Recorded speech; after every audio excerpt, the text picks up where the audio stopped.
جو بچہ پڑھے گا وہ اتنا طاقتور ہو کے ماں باپ کو لگے گا، اگر وہ فوت ہو چکے ہیں اور مدرسے کے بچے بلائے ہوئے تھے کمرے میں قرآن پڑھنے کے لیے، میں کہا چلو میں بھی، میرے نانکیں چوئی، میں کہا چلو میں بھی تھوڑا قرآن پڑھ لوں۔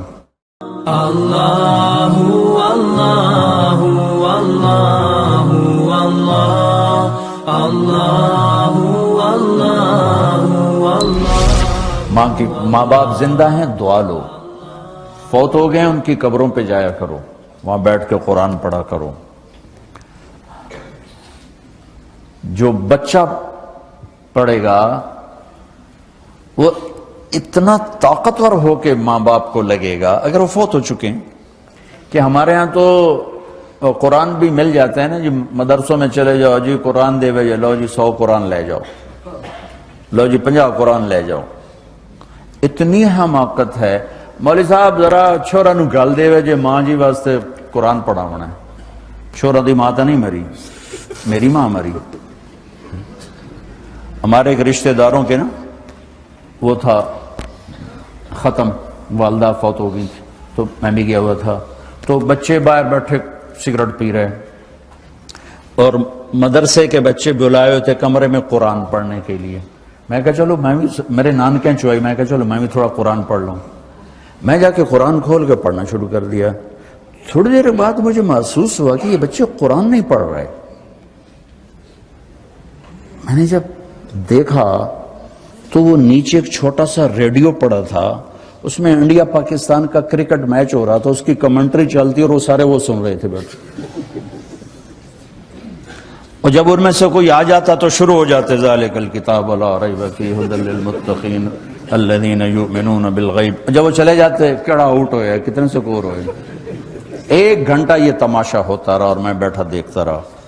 1 گھنٹے بعد جا کر کہنے کہ جی قرآن مک گیا، وہ کمنٹری مک گئی ہے، ہن کی ثواب گیا اما نو، کمنٹری دا ثواب گیا، قرآن دا ثواب تا نہیں گیا، کیونکہ اس پاگل نے خود ماں کے لیے پڑھنا تھا، اس نے ماں کے لیے بھی کرائے پہ قرآن لے لے۔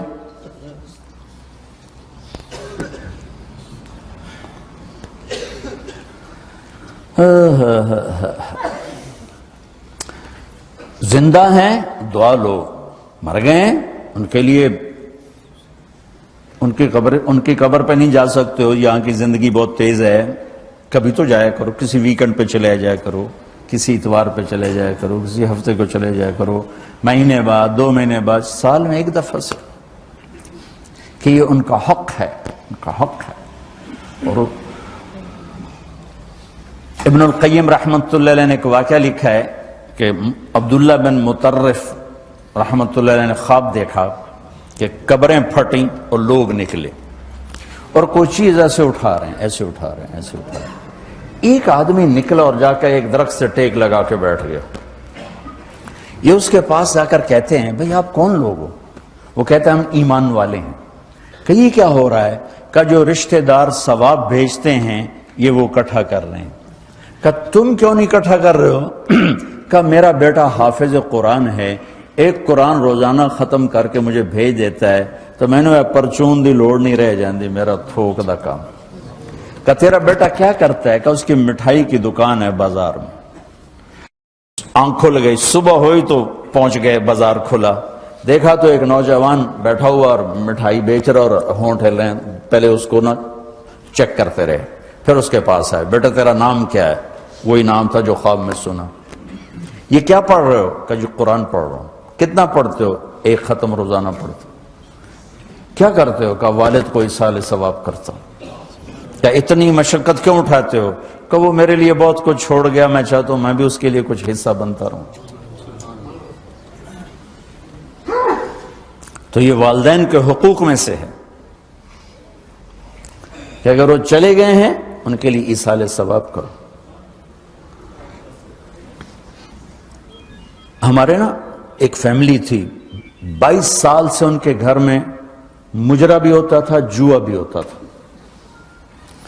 تو میں نے سلام دعا بڑھائی اور آہستہ آہستہ اللہ نے فضل فرمایا، سارے توبہ کر گئے۔ تو کہنے کہ ہمیں حج پہ لے چلو، میں حج پہ لے گیا۔ یہ 92 کی بات۔ تو میں مینا میں سویا ہوا تھا تو میں نے ان کے باپ کو میں نے خواب میں دیکھا، کہا کہ میرے بیٹوں کو کہہ دیں کہ تمہاری نیکیاں مجھے پہنچنا شروع ہو. یہ میں نے دیکھا کہ میرے بچوں کو بتا دیں کہ تمہاری نیکیاں مجھے پہنچنا شروع ہو. اللہ